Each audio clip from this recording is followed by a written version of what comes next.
It took just one explosive moment to destroy late-night television and leave Jimmy Kimmel stunned on his own show. For decades, Jimmy Kimmel has dominated the stage. With a flick of the wrist and a perfectly timed smirk, he could knock over any guest, politician, celebrity, or CEO with one joke. He was invincible. He was the master of offhand takedowns, of slyly camouflaged ridicule cloaked in charisma. Not tonight, though. Tonight was just supposed to be business as usual on the show. Tom Cruise, the unstoppable action icon, a Hollywood superstar, famous for stunts, grins, and Scientology, was coming to take his place on the stage. Everyone was waiting for the usual, some jokes about his last movie, some shots at his seriousness, perhaps even a couple of skits. The crowd was abuzz. The teleprompters were stocked. The laugh track was in position. But nobody, including the producers, was prepared for what happened next. Because Tom Cruise did not attend to play the game of Hollywood that evening, he attended with an agenda. And in a matter of minutes, the tone changed. What had been a light-hearted to and fro turned raw, unscripted, and uncompromisingly genuine. And the man who'd built his career on avoiding controversy, he charged headlong into the flames. All it took was one instant, one inquiry. And all of a sudden, it wasn't Cruise in the limelight. It was Kimmel, the system, the media itself. You could hear it in the crowd. The laughter had died off all too quickly, replaced by a chilling silence. For what Cruise had just done, no one else was willing to do. He reversed the script. He turned the stage into a courtroom. And Jimmy Kimmel was no longer the host. He was defendant. Tension, unease, shocked silence. This wasn't acting. This wasn't acting out.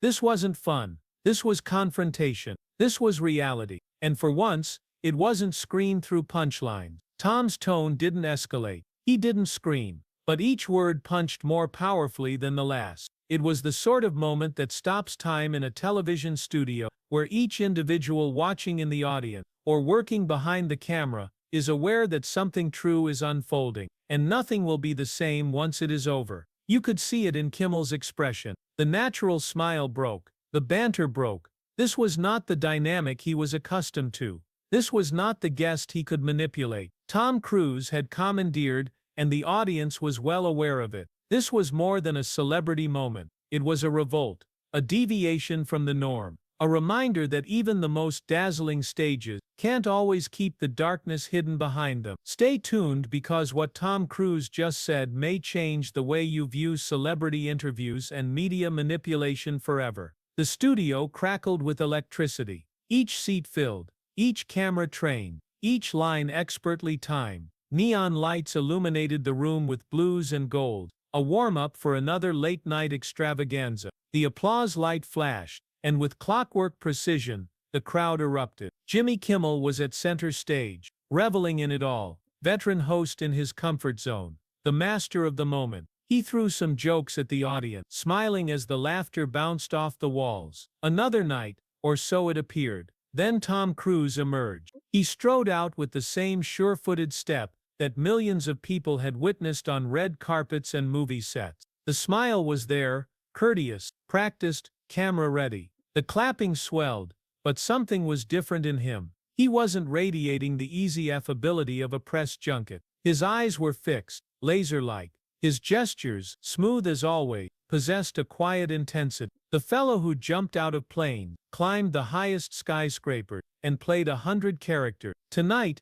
he was here as himself. Kimmel welcomed him with ease, as he always did. A pat on the back, a handshake. The audience was settled in, and on cue, the jokes started. "So," said Jimmy, smirking, "another mission impossible. Surviving Hollywood without a Twitter spat. How do you manage it?" The crowd laughed. Tom flashed a brief smile but didn't respond. Jimmy laughed on, unperturbed. "I mean, come on, Tom. You've got opinions. Everybody knows it. But you've been strangely quiet recently. Don't tell me you've gone soft on us." More laughter. But this time, it didn't ripple across the studio in quite the same way. There was a silence, and it was subtle, but it was noticed. Tom pushed back in his chair, lean posture but unchanging face. "I think there's been too much noise," he said quietly. Jimmy cocked an eyebrow. "Well, that's scary." A few nervous guffaws. The air was moving. Not quite enough to be perceived by the average viewer, but those who were in the room sensed it. Something was bubbling. Jimmy continued, "You've spoken out in the past regarding the industry, regarding censorship, the media, all of that. Still think Hollywood's got something to hide." It was phrased as a joke, but it wasn't heard as one. Tom did not glance at Jimmy. He glanced out into the audience. Then, at last, he spoke. "I think silence is worse than we know." Those words just hung there. A gun loaded and sitting on the table, the sort of gun that nobody wanted to handle. Kimmel smiled once more, but his fingers tapped softly on the armrest. He spun around promptly, deftly, as he always did when a guest strayed from the script. "Well, let's not get too serious," he joked. "This is a comedy show after all. But hey, don't hold anything back. What's bothering Tom Cruise?" There it was, the challenge, set in humor, sprinkled with sarcasm. The audience laughed again, but this time it was thinner, more tentative. They weren't sure they should be laughing. Tom hadn't blinked. "You joke," he said. "But perhaps that's the issue." Now tension was visible. Kimmel shifted in his seat. "All right, now I'm curious. Is this where you tell me the moon landing was staged or something?" Another try at deflection. More laughter, but the energy was off. Tom leaned forward a bit, hands clasped. "Oh." It's ironic how the truth always gets made a punchline. That way, nobody ever takes it seriously until it is too late. The room temperature dropped 1 degree. Everybody sensed it. Jimmy cocked his head to one side. "Tom, what are you actually implying here?" And this was when the lines got blurred. The celebrity interview was falling apart. The safe space was lost, and everybody in the studio and at home understood that they were no longer viewing an act. They were seeing a confrontation. Tom gazed at Jimmy for the first time after sitting down. "I am stating that, if individuals like you continue to dismiss serious discussion, the harm will not be humorous. You and others such as you create stories. You determine what is noteworthy and what can be discarded. That is strength. And when it's used for abuse, it's not only dishonest. Mine, it's dangerous." Silence. Kimmel blinked. "Dangerous? Come on, man. We're on TV. It's entertainment." But Tom didn't give up. Entertainment has repercussion. When you make fun of truth-tellers, when you enable liars, when you keep people from what's important, you're not entertaining. You're shielding the very institutions that people are beginning to doubt, and you do it with a grin. The crowd didn't know what to do. Applause. Be quiet. They waited for direction from the stage, but there was none. Jimmy was visibly shaken, and for the first time he wasn't prepared with a response. And still, Tom wasn't finished. He gestured to the cameras. "This doesn't get edited out, does it? This remains on air." Jimmy did not reply. The staff looked at each other. Producers hovered anxiously off stage. It was no longer a segment. It was a standoff. The conflict was exposed. This was not just about a late-night host and a celebrity. It was about the difference between illusion and reality, between laughter and manipulation, between asking safe questions and requiring dangerous answers. But what Jimmy didn't realize is that Tom was armed, not with a script, but with a truth bomb no one anticipated. And once it was released, there was no taking it back. Kimmel leaned back in his chair with a smile that didn't quite reach his eyes. The tension from Tom's last words still hung heavy in the air. But Jimmy wasn't about to give up his turf. He had a show to perform, people to amuse, and a reputation built on reducing even the most formidable guests to small size with a precisely aimed quip. And tonight, Tom Cruise, bold, legendary, intense, had become his next victim. "Oh, come on," Jimmy said, laughing. "So now I'm the bad guy in a Tom Cruise thriller. Give me a break, man. You sound like we're operating out of a conspiracy club out there behind this desk." The audience had laughed awkward, sporadically. It wasn't the typical tidal wave of approval. It was fractured, uncomfortable. Tom didn't flinch. Jimmy continued. "Hey, look, I understand," he said, shifting his position. "You've done a lot, seen a lot. But occasionally, man, you speak as though all of Hollywood's somehow involved in some sinister cabal. Like we're all scheming in back rooms to take over the world." The chuckles ceased. "You think we're all playing ignore?" Tom shifted forward ever so slightly, serene, and another joke. Another strained laugh from the audience. Tom cocked his head.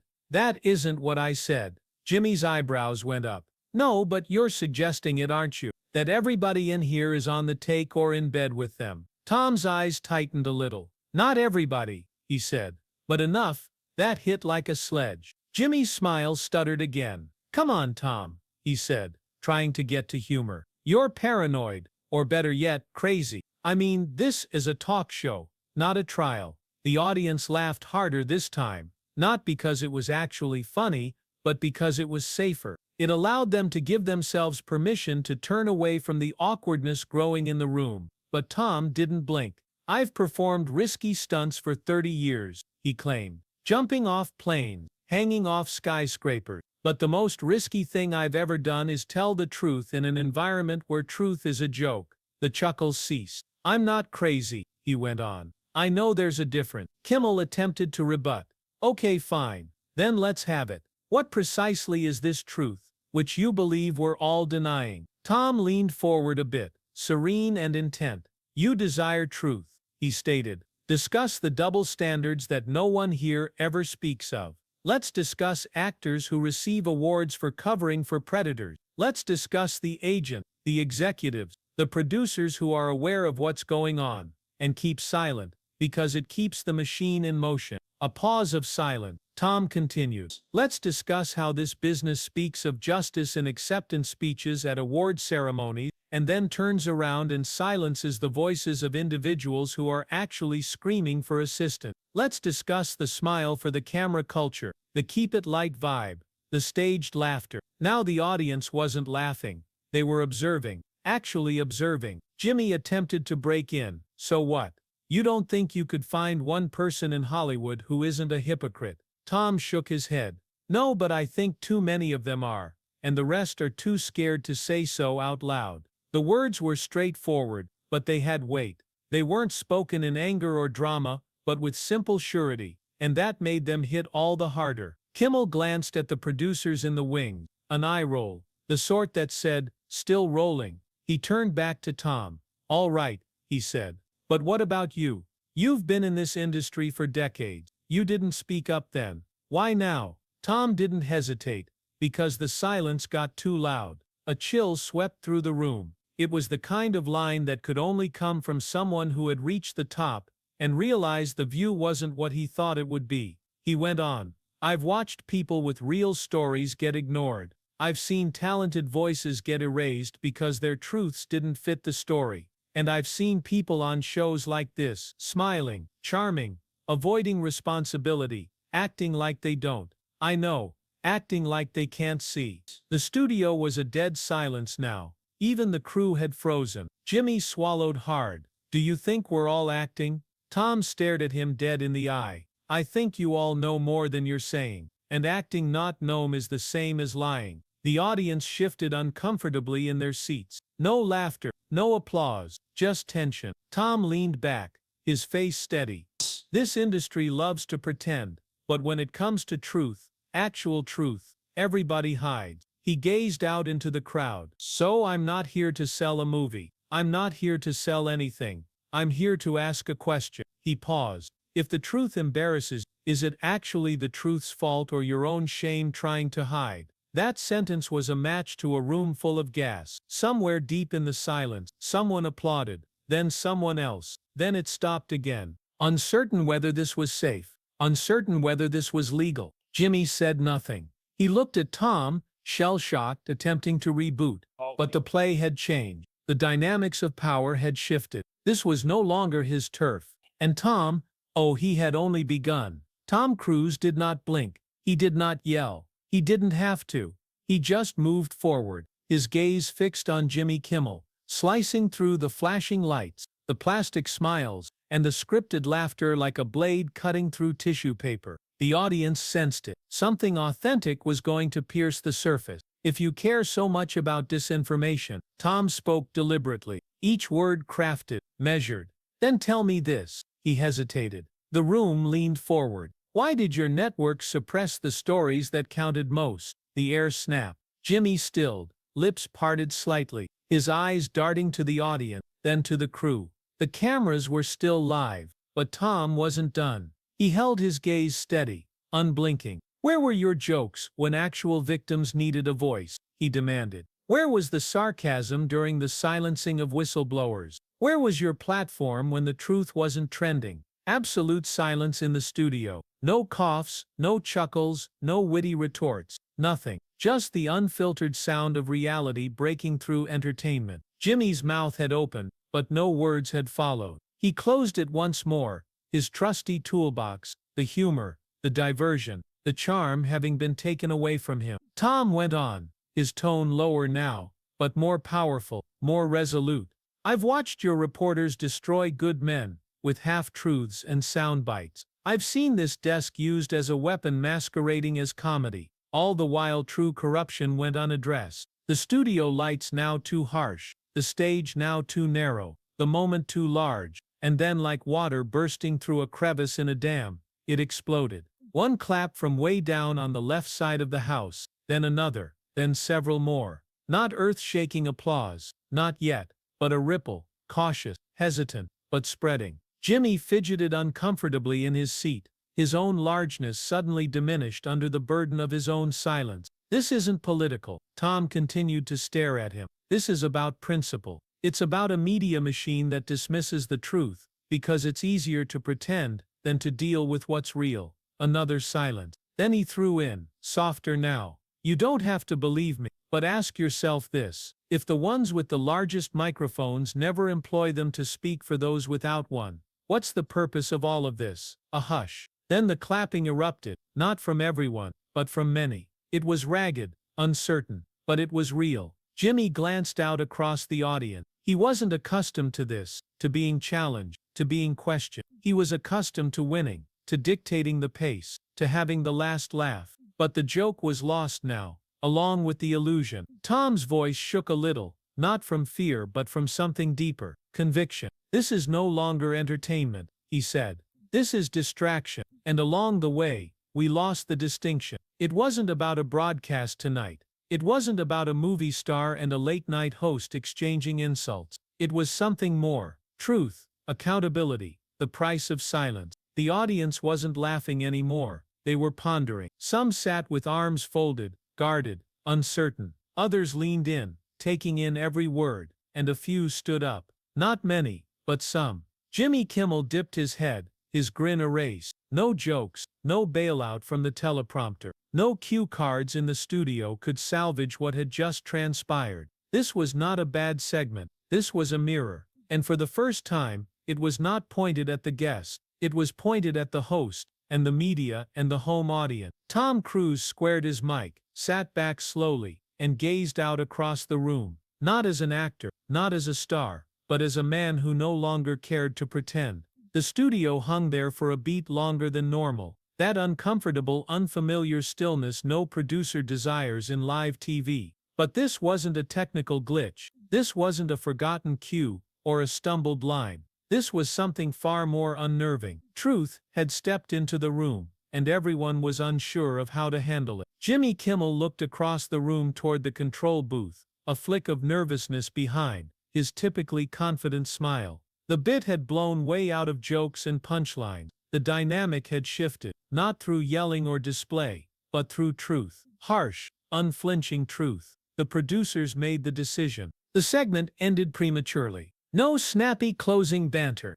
No overused theme music. No final zippy one-liner, just a commercial break.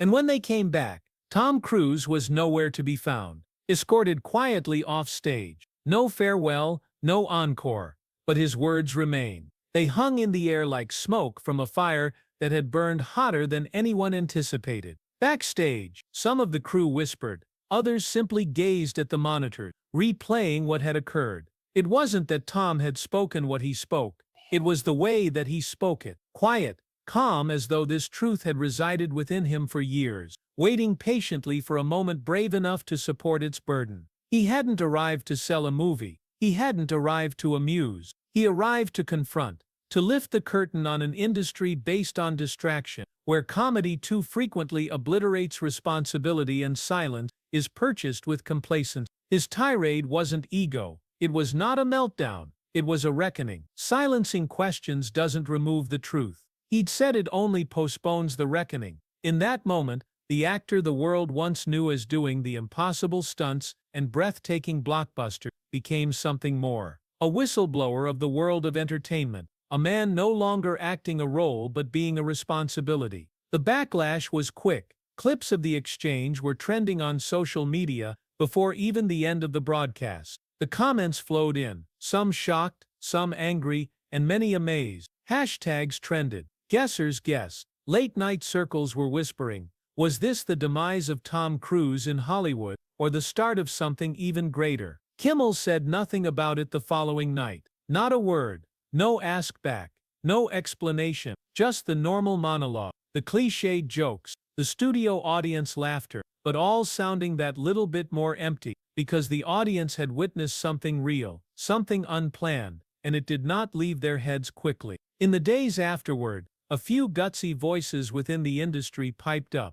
A few writers penned op-eds, but generally they said nothing. The machine continued to turn, but there was a fault line in it now. A crack cut not by scandal but by honesty. Tom Cruise strode off that stage in silence, without applause, without headlines written by spin doctors, without the protection of scripted turns. But he left with something more. His conscience untroubled, his integrity unblemished, and a message that pierced deeper than any film ever had. Because sometimes the strongest thing someone can do isn't entertain, but to interrupt the act, to drop character, to say the truth, and let silence be the rest. So, if you're watching this, if you felt that moment shift, if you think real conversations count, like, share, and subscribe. Because if the truth is uncomfortable, perhaps that's the very reason it must be spoken. And maybe, just maybe, the silence that followed wasn't an end, but the beginning of something honest, something overdue, something real.